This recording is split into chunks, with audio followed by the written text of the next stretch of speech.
क्या आप एक ऐसे डॉक्टर हैं जो हर दिन अलग-अलग मरीजों का इलाज कर रहे हैं? ज़्यादातर केस ऐसे देखते हैं जिनको ट्रीट करना आपको बिल्कुल भी पसंद नहीं। और even patients who ghost you after one consultation don't follow through or even don't value your expertise. Now imagine just opposite.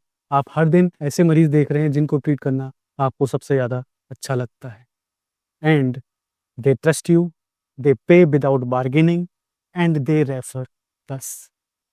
Hi, my name is Anupam Upadhyay, digital entrepreneur and coach. और in this video, I will walk you through a proven framework, help you to identify and attract your ideal patient, so you grow a practice that not just profitable but personally fulfilling.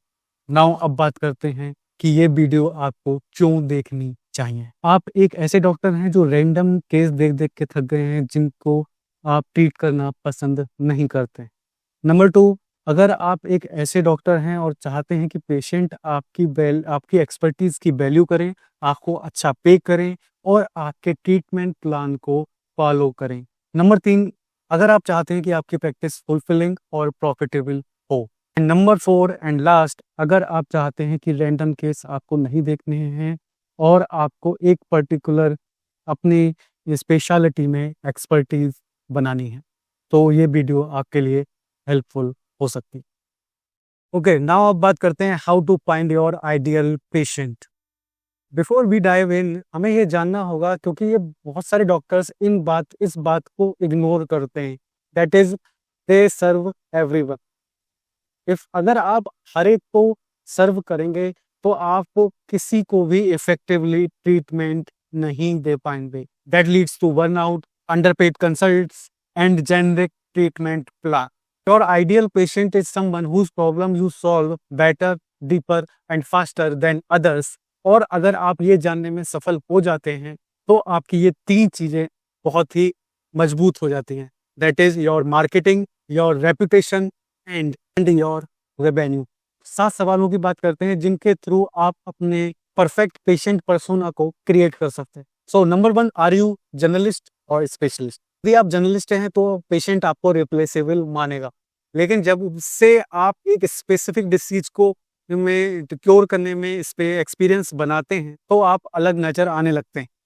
Like PCOS, gut health, frozen shoulder, anxiety, हर एक doctor का एक विशेष क्षेत्र होना चाहिए। तो आपको अपने आप से पूछना होगा कि आप किस डिसीज का इलाज सबसे अच्छे से और बार बार करते हैं।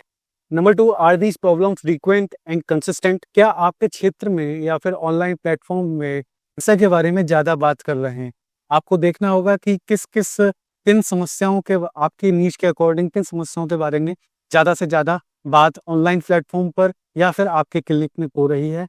और ये दिक्कतें अगर आपके सामने नियमित रूप से आ रही हैं तो ये दर्शाता है कि ये मार्केट आपका तैयार है। Are these problem severe and consistent? आपको जानना होगा कि ये जो प्रॉब्लम है क्या वो बहुत ही सीवियर है और परसिस्टेंट है, कि अगर जितनी ही प्रॉब्लम सीवियर होगी उतना ही पेशेंट उसको ज्यादा उसके ट्रीटमेंट के लिए ज्यादा खोजेंगे और उसका ट्रीटमेंट के बारे में बात करेंगे। तो आपको ये डिफाइन करना होगा कि जिस प्रॉब्लम के बारे में हम रिसर्च कर रहे हैं क्या वो एक सीवियर और परसिस्टेंट प्रॉब्लम है। Number 4, do you have social proof for this problem? क्या आपने कम से कम 10 मरीजों का सफल इलाज किया है इस प्रॉब्लम के लिए? अगर हाँ तो ये आपका एक अथॉरिटी बिल्ड करती। आपकी बिफोर आफ्टर इमेजेस, आपकी केस स्टडी जो हो सके आप वो अपने पोटेंशियल कस्टमर को दिखा सकते हो, क्योंकि लोग दूसरों के अनुभव कर सबसे ज्यादा भरोसा करते हैं। Number 5, is this a difficult problem that you solve faster than others? आपको जानना होगा कि आपका ट्रीटमेंट दूसरों से अधिक प्रभावी है और जल्दी ही डिसीज को क्योर करता है। अगर हाँ तो इस चीज को आप हाईलाइट करें। पेशेंट उन डॉक्टर्स के पास ज्यादा जाना पसंद करेंगे, कम समय में उस डिसीज को क्योर कर लेते हैं। Number 6, does this problem affect a large group of people? कभी कभी डॉक्टर्स रेयर कंडीशन को टारगेट करते हैं जो कि इम्पैक्ट को सीमित करता है। कभी कभी डॉक्टर्स रेयर कंडीशन को टारगेट करते हैं जो इम्पैक्ट को सीमित करता है। तो आपको जानना होगा कि जो डिसीज का हम ट्रीटमेंट देने जा रहे हैं क्या ये लार्ज नंबर ऑफ पीपल को प्रभावित कर रही है।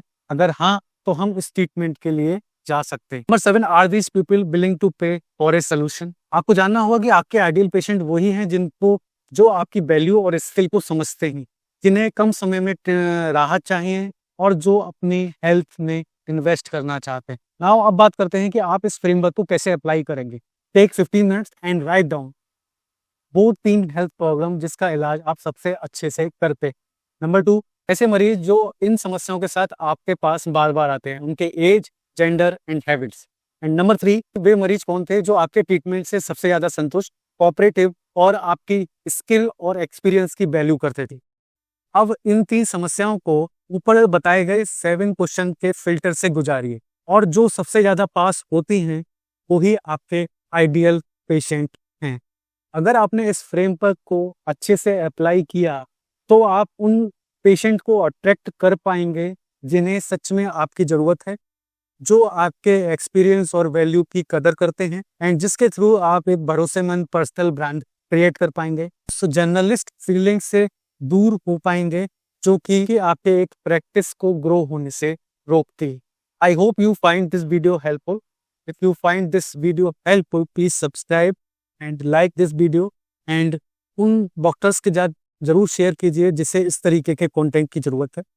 एंड अगर आप जानना चाहते हैं कि अपने क्लिनिक और हॉस्पिटल के लिए कैसे go to market strategy create कर सकते हैं तो आप ये वीडियो चेक कर सकते हैं। मिलते हैं नेक्स्ट वीडियो में, तब तक के लिए कीप हीलिंग, कीप ग्रोइंग।